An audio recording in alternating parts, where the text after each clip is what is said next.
Welcome everyone to the ninth user forum. I can't quite believe we're at number 9 now already. I'm really excited about this session because we've got more people presenting than we've had, and I've got to do the least amount of talking than I've ever done, which is brilliant. We've got a lot of new features to show you in the session, and we're delighted to welcome Jessica Morris from Baker Risk, who's going to share a case study of some work we've done with them as well. So just before we get going, I'll do my usual introduction to what we've got coming up and some of the new features that we've deployed. What we've got ahead of us today is Denise is going to actually share the new features. Then we've got an in-depth look at the new Excel add-in and the new data editor tool. Then we're going to look at AI as applied to safety barrier management. And we've got a second session on AI after that, where we're looking at some of the work we've done with machine learning to speed up the building of the knowledge graph. And then Jessica's going to take the final session and share the case study with us. So to give you a little intro and an overview of what we've been doing, we've got some big new functionality that we're launching this year. The first is the process graphics. This is the ability to draw like technical drawings. You'll have seen similar in the likes of PyVision and Aspen One, or even control system graphics.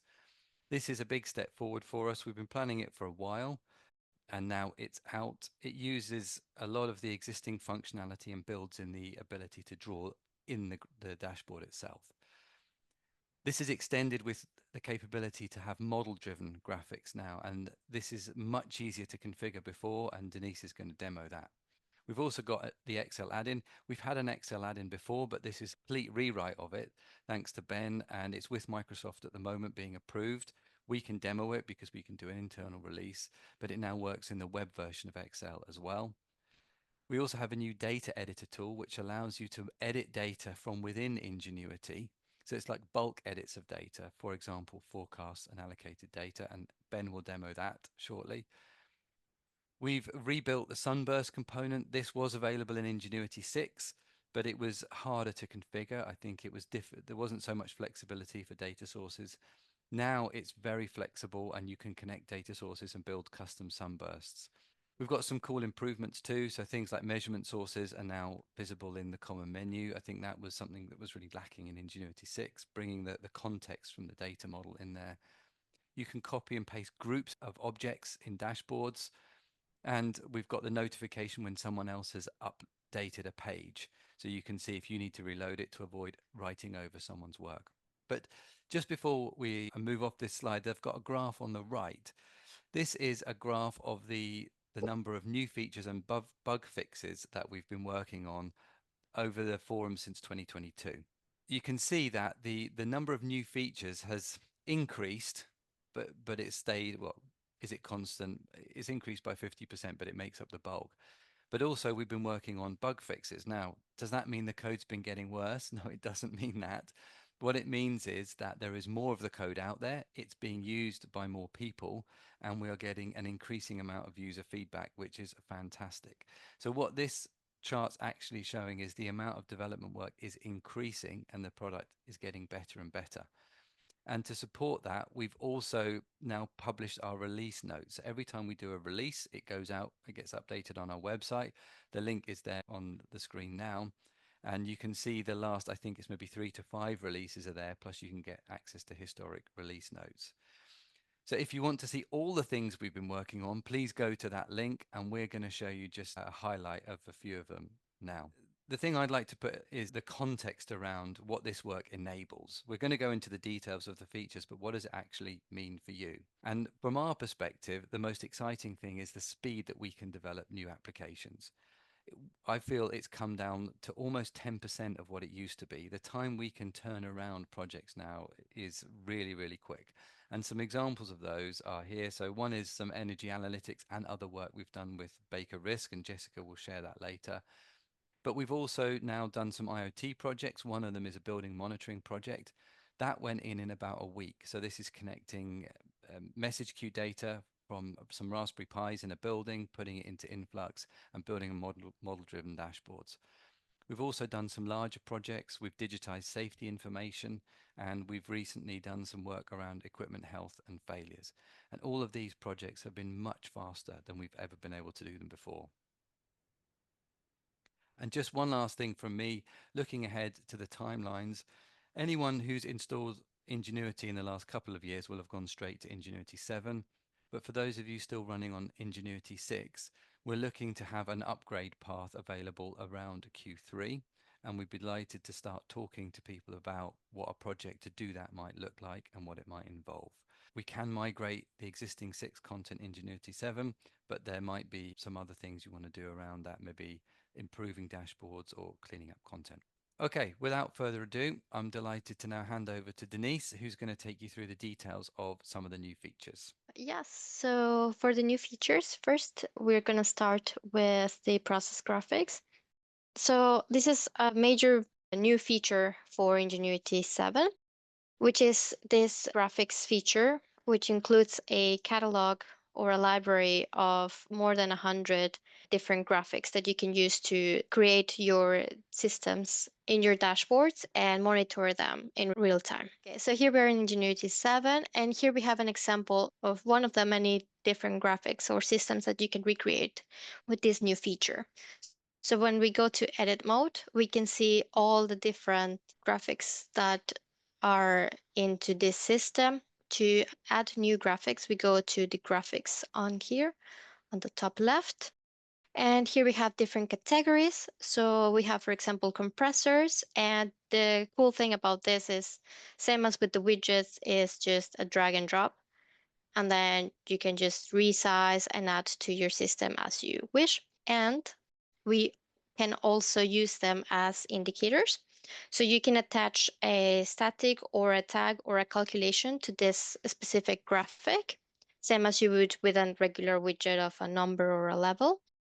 And you can also add a static or data source criteria. And you can make different widgets such as this one or indicators such as this that is also checking for a value and displaying a status on the drawing itself. The library has currently over 100 different graphics, but it can also be extended and edited towards your needs, of course. And a new feature of this part as well is the zoom.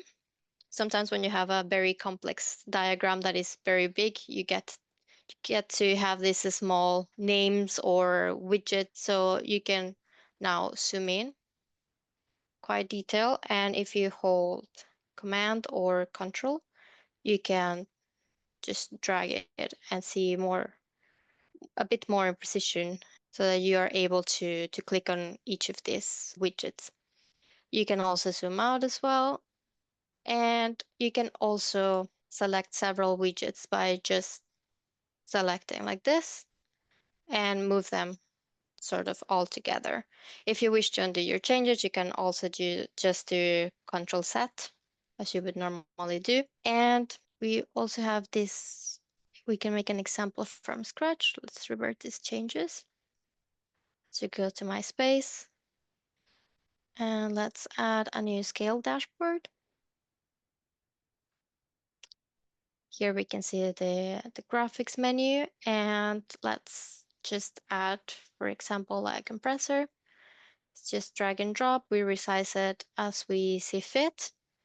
And in here, let's just add a tag to it.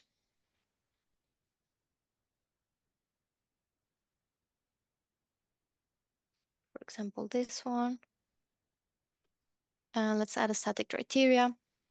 This one I would like to be overall green, but if it has a value different than 1, then we're gonna turn it red and have it pulse, or better, slash. And then we go to the lines menu. While we're on the lines menu, we can just make a line just like this. And if we select and drag on the line, then we can change this line.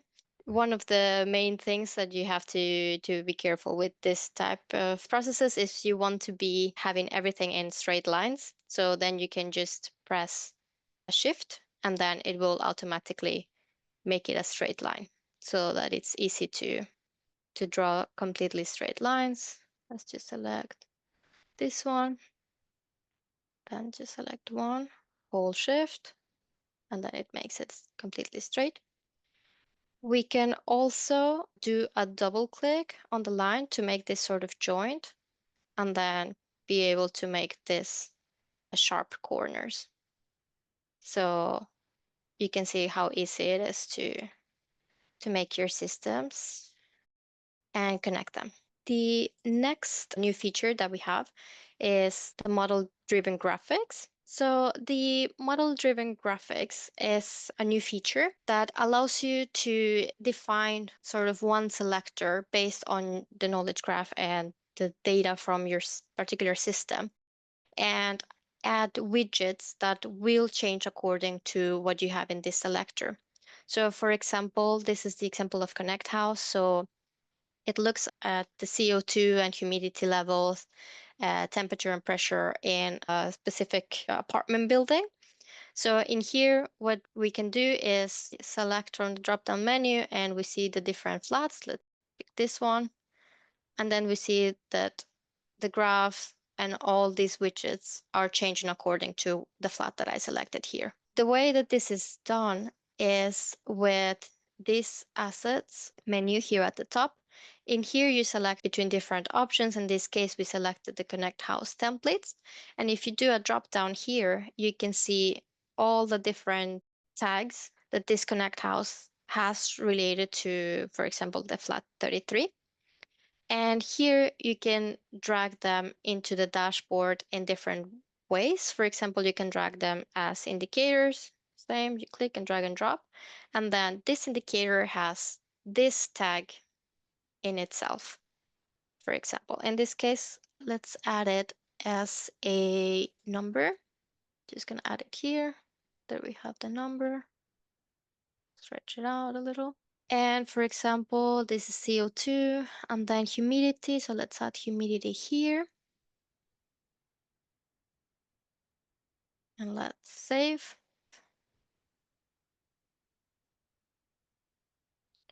And now as I change flat, all of this will change within the dashboard because I set it to have this selector in mind.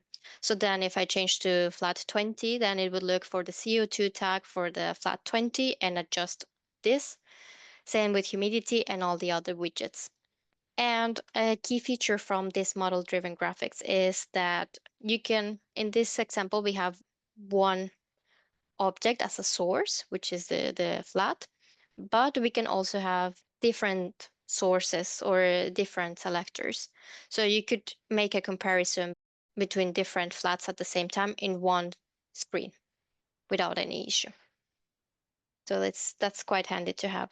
And the last part for the new features of Ingenuity, or for my part of the new features in Ingenuity 7, is the measurement names in the command menu are now this name instead of just the tag, because as we know, the tags have a very complex numbers and letters, and it's very hard to keep track of them. So you can name them, and now we can see that they match in between the command menu. Thanks very much, Denise. I think these new changes look really good. And so to continue on the new features.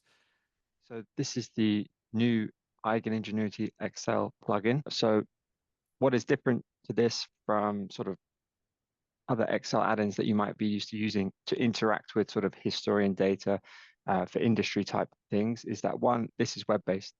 So we haven't written it in VBA, it's written in Node.js. So we publish it in our Git repo. It's managed from like infrastructure as code, and it's currently being reviewed by Microsoft. So users of Ingenuity will be able to use it very soon. As you can see here, I'm on my Eigen SharePoint. I've got an Excel document open called book, and I'm viewing it. I can also see that Ben and Murray are viewing it as well. So multiple users can edit it at the same time. So if you should be able to see at the top of my screen here, I've got the Excel add-in. So if I press add-ins here next to it, I can see that I've enabled it. And if you hadn't had it enabled, then you just put a search for Excel Ingenuity and then install, and then it would just pre-populate. So if I press this button here, that's going to bring up the Excel side pane. So as a start, I'd want to connect to my Ingenuity, or if I was trialing it, I could just connect to our demo server. So I'll press that. So then here, you just need to specify your server. So demo.eigen.co is our demo system. and then historian data source. So for those that are used to interacting with our trends, you can trend data from multiple sources. So demo InfluxDB is our internal influx data source. But if I was connected to Pi or IP21, then I would be able to pass that in as well. And then if required, I could specify an API key. For this one, I don't need to. So I'm going to press Save Settings. So then that brings me here. So I can do two main things. I can read and write to my data. For the start of this, I'll start by writing. So here, it'll specify all the different functions that I can run. So I'll pop open a new tab quickly just to show that as an example before I run through some worked examples. So let's say I want to get the latest point of something. So I specify that, and then I need to know my historian tag. So I just start typing, and it's going to search historian list API essentially, and I can then pick a tag that I want. So I'll take this one, which looks to be system1, a pressure of something. So then I want to write my result back to my worksheet. So I'll do that. And then you can see here it's added that. So I can see that I've got a value of 84 at the timestamp of today at midday-ish. So what's cool is that if I press on that, I get my function here. So I don't necessarily need to work directly from my side pane. I could work just by using any other eigen Excel formula. I can just type the word eigen, and I have quick access to everything. So I just close that. And then if I want sort of further details, I can just come and click on my function. So as default, you've got to pass in a data source, what tag you want.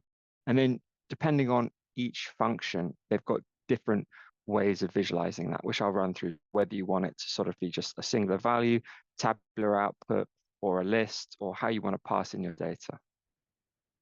So let's have a look at some generated examples. The first one here is, as an example, would be, I want to see all of my temperatures in system 1. So we passed in a wildcard parameter here. This is just plain text. Pressing this cell D10, I can see that we're passing it into the eigen function. I just bring up the thing. So I've got my data source and I've got my wildcard, which I'm passing in there.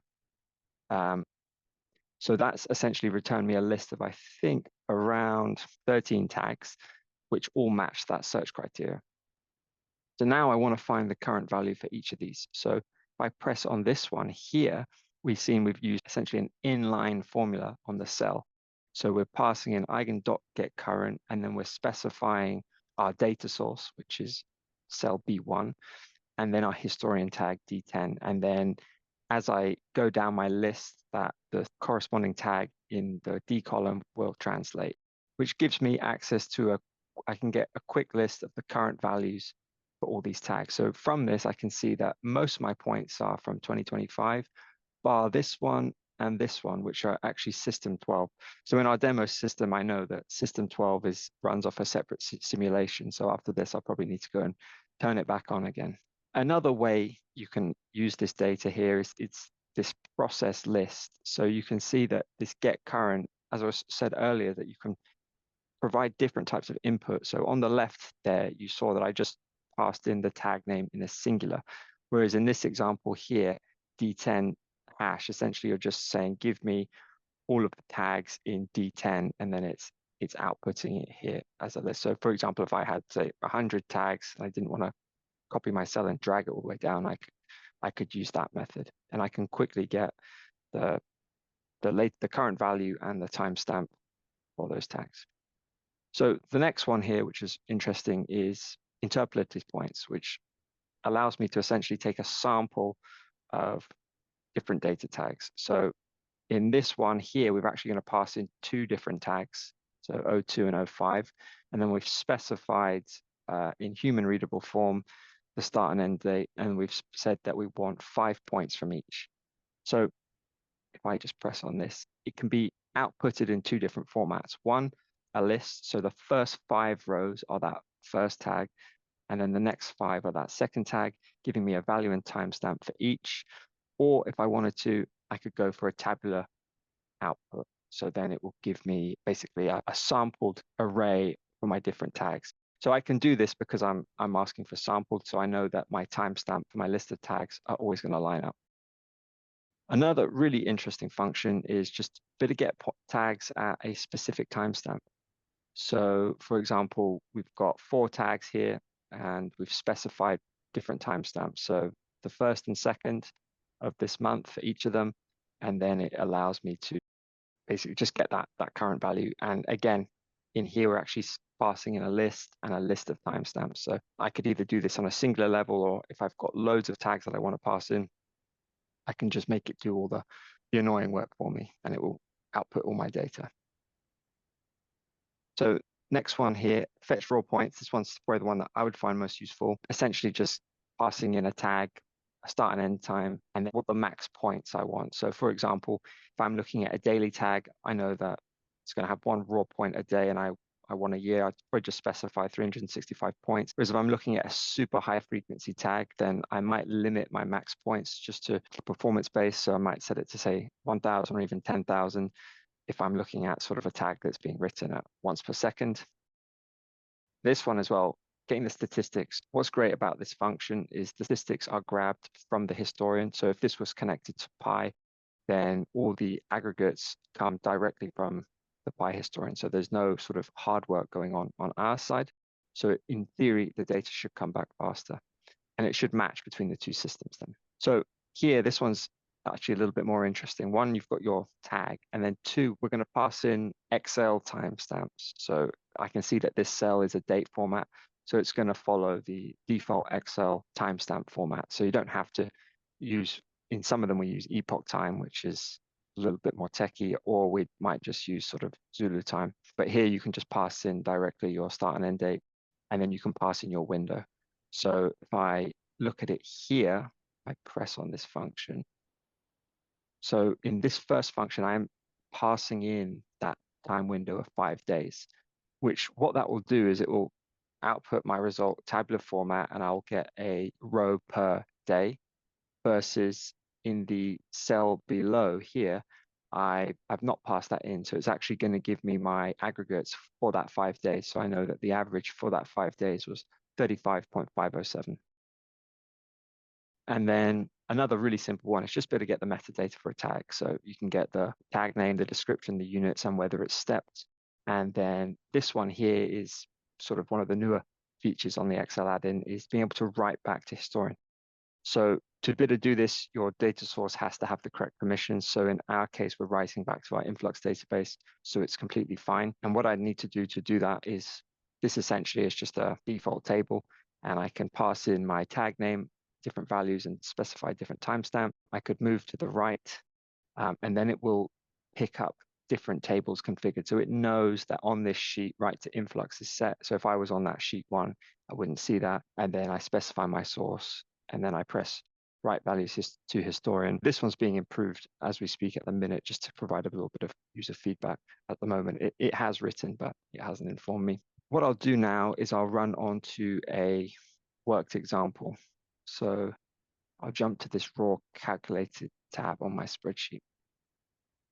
So what have we got here? So we've got this tag, flat 33 cold water, similar to the dashboard that Denise was showing, actually, same data source. So here we've got a water output value for this flat. And what we've done is we're pulling the data for the 6th, essentially, and we're getting all the raw points. So we know just from looking at the data here that actually it writes a raw point about every 6th minute. So you can see here, mostly zeros, then we've got a 2626. And what we want to do is work out what the total was for that day. So in this example here, we'll calculate it 2 ways. One being using an Excel formula, 2 being using the eigen formula. So here I've got just a standard Excel formula here, if error, dividing it by 11 to convert it to liters. And then we're doing that all the way down. So for example, this one here is 2626 divided by 11, scroll all the way down, and then we're then summing it. So simple sum calculation to get our calculated flow, which is 4104, which you can see here matches the eigen calculation. So like I showed in my previous one, you could pass in your historian, which would be demo influx DB. This we can use our calc historian, which allows you to do virtual calculations based upon real-time data. So in this, I'm passing in this calculation here, totalized raw. I'll start from the right. So I'm doing a daily totalizer. I want it to start at the beginning of a day, and I want it to take points every 6th minute. and then I'm going to do my conversion like I did in the Excel, dividing it by 11. So you can see here that it's outputted all of my raw timestamps, and it's actually creating like a sawtooth wave. So it's gradually summing up the data, as you can see as I scroll down. If you did like a sum over in SQL, and I can see that then the result here is 4104. So it's just running a max function, which then matches what you've calculated using Excel. So you don't necessarily have to just query pure historian tags. You can pass in calculations if you want, and we have a vast array of calculations available. So you'd be able to sort of pass in simple formulas or more complex algebra or smoothing of data averages, window aggregate functions, and other good stuff like that. Thanks very much, Miles. I think that's going to be really useful. And now Ben's going to do a live demo of the data editor tool, which really follows on from the Excel because it allows you to bulk edit data, but now through the UI. Yeah, so just an overview for the data editor. It does also follow a rather Excel-like ethos, like Murray said, but it's designed for basically allowing you to edit and make modifications to data within the Eigen system. And again, like the Excel, you'll only be able to do writing to historians that are set up to allow write back, but you can use it for viewing regardless. As you can see, it's a tabular format, which you can see your tags versus timestamps and values. Currently, it's configured via the asset model. So in here in the configure screen, I've set it up so if you know what value of a tag is in the asset model, for example, I know we have water rate, then as you type, it will match measurements in the model, and I can add this here, add a tag. Also, I can remove another tag. Let's remove oil rate. So currently it's done on a monthly basis. So you pick a month, and then these, much like with the Excel, this is in order to avoid pulling too much data in one go. For example, if you picked a raw month for a tag that has a point every second, you might realize that the amount of data you're going to pull is too much. So we've just got some filter parameters for that. And similarly, you can filter by asset on the model. So if you wanted to look at, in the demo, we have PCP wells, but we also have ESP wells. So if you were looking at instruments wells, you'd pick here. But if we just look at our well and water and liquid rate, submit, it'll take a second to fetch, and then it obviously spits the data out into this table. So in order to edit it, you just double click any cell and change a value like so. And then when you have a value stage change, the background color will change here to a gray and the submit changes button will appear. You can change multiple at once, of course. Might have just set that to the same value again. And then if I hit submit, it'll take a second to reload. And then you'll see the ring around to show a change. Another useful thing is once you've made a change, we actually keep an audit log. So if I go to view change log, it will give me the metadata. So obviously behind this measurement name and alias I've given it and timestamp, there is the real measurement name I've aliased and the tag that's actually been updated. But more importantly, it will tell you when it's been changed, who changed it, and what it was changed from and to give you, obviously, if you're changing data, you do want an easy way to go to follow the changes, make sure there was no mistakes, etc. So there's a live filtering as well of the model. Currently, this is coded fully in our Node-RED, which is our code add-in to the Ingenuity platform. So this is a live coding at runtime. We do have plans to make this widget a more embedded widget in the future. So the data storage will be in a database. Currently, we're doing it by file as this prototype, but long term, we want data integrity in a, for example, a Postgres database. So you'll have a full audit log of all the changes. As soon as you've changed this, any trends that run on it will be updated to use the new value, and you can revert values as you wish. Also, it is user specific. So I've come on here and I've changed my tag to total liquidate and water. If I leave quickly and come back, then that has saved for me. But if someone else goes on here, they've got their own profile saved with their changes. They'll still see the same change log I do, but it allows you to set up a flow that you return to regularly and not have to reconfigure it every time. Great. Thanks very much, Ben. So this was really useful in the work we were doing with Wintershall Dea. There was a couple of use cases around forecast going forward, but also calculated losses, where there needed to be some adjustments to data before it could be submitted into reports. So it's slightly nuanced from, say, an Excel sheet, but it was extremely useful for that.